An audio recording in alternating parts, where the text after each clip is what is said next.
Hello everyone and welcome back to Vlada's Place. On the menu today is a quick and easy beef recipe.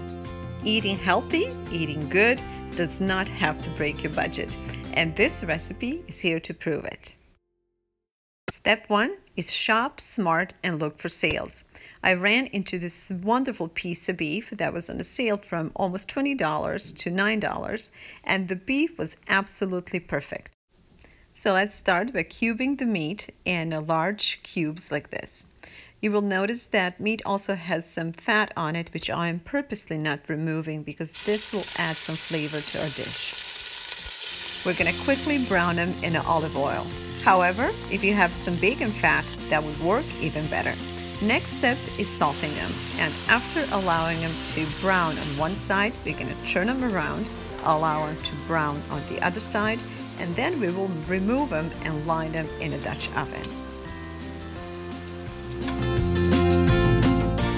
Next step is adding thinly sliced half a head of large onion into this beautifully caramelized fat.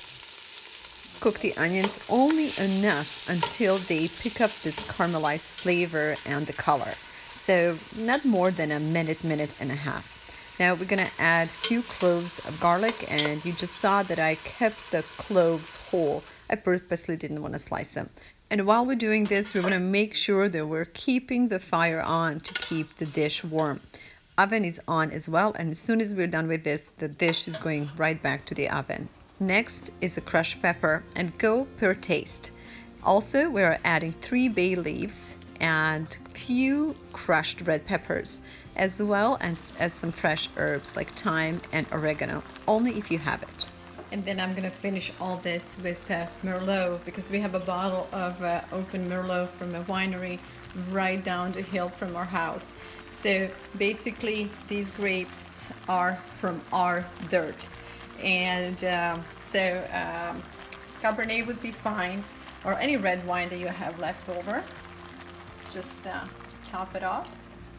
And again, this dish, it makes this dish even more special, knowing that we're using wine that's made right next door to us.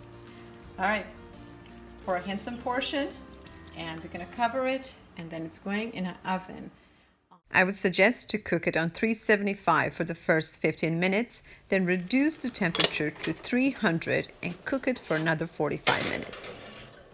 This dish is very similar to a famous French dish called beef bourguignon, with exception to the simplicity of this dish and the limited amount of ingredients, which makes it very easy to make for everybody.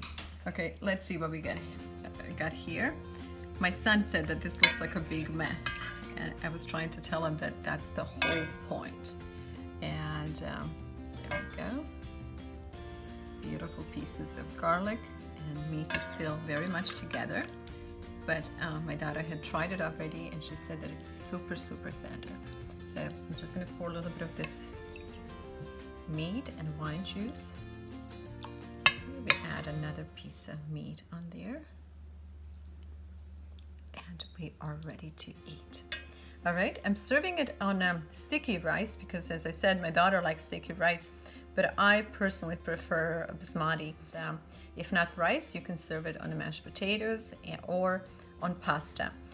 You can tell the juice, the broth is very nice and thin, so it's perfect for rice actually. If you like it a little bit thicker, you could have just add maybe a teaspoon of a flour before you put the meat to cook, and you would have a thicker juice, but I purposely left it this thin. So that's for today, and if you like this video, please give us your thumbs up and subscribe, because we have a lot more helpful recipes on the way. Thanks, guys. Thank you all so much for watching, and I just want to point out again that this recipe was purposely created for a very busy families who are on a budget, yet who are trying to create and serve homemade meals to their family. I hope the simplicity and not an elaborate list of ingredients will encourage you to try it yourself. By the way, the meat was absolutely delicious. So that's all for today's recipe, and coming up next. Okay, just out of the oven, and this is a part of our series on sourdough. Let me put this down. So we have already done a video on how to do a sourdough starter, and today we're teaching you how to make sourdough.